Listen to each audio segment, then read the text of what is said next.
Hi, my name is Bree, and the topic I chose is factors affecting language development.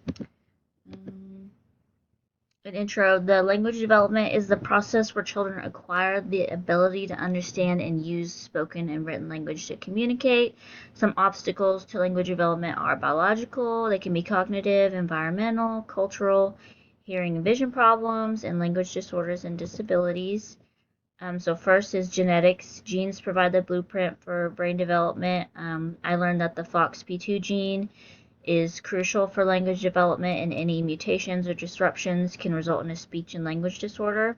And then there's genetic factors that can increase risks of language disorders, such as dyslexia.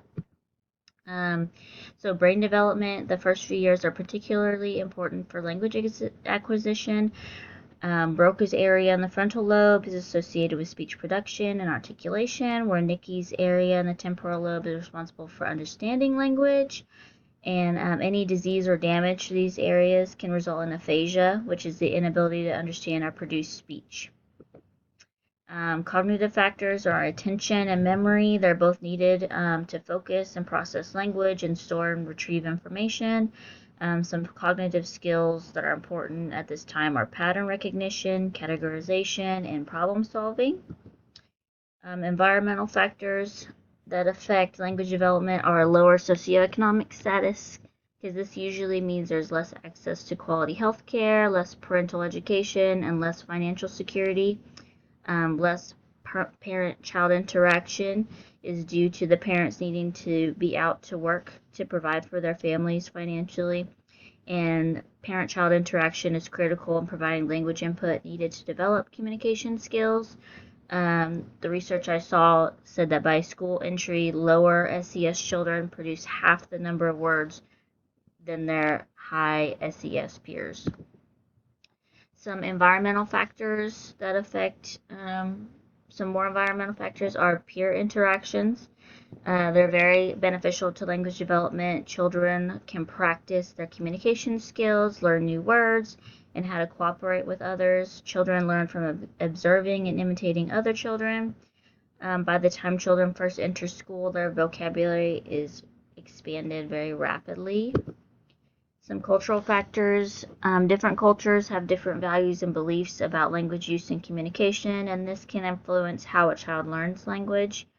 Some children are learning multiple languages at home, and they have different sentence structure and word meanings, and so thankfully they usually show they have improved cognitive skills and cultural awareness.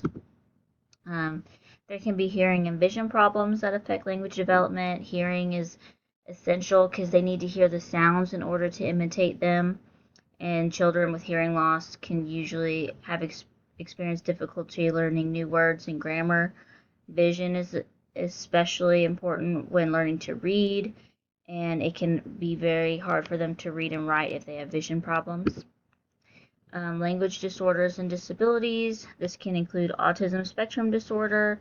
I had one in my class he doesn't speak at all, so it's very hard for him to communicate and develop language. There are specific language impairments where they have just difficulties with language. There's dyslexia, where it primarily affects reading, but it can impact language when they're trying to read and write. And then there are speech delays, just where a child hasn't met typical speech milestones, and they can have difficulty with pronunciation or forming sentences. So, in conclusion, many factors can have a negative effect on language development, but despite all of these, all the research I saw, it said that the positive parent-child interaction can outweigh all of those cons. Children who receive early intervention are more likely to reach their full potential and minimize negative impacts on language development. Parents and caregivers can reach out to their primary caregivers or local health departments for resources. Like both of my children, I knew they would have a speech delay, so I reached out to my local health department, and they have been in speech classes since they were 2. So there are resources out there to help with language development. You just have to know who to reach out to. Okay. And there's my references. Thank you.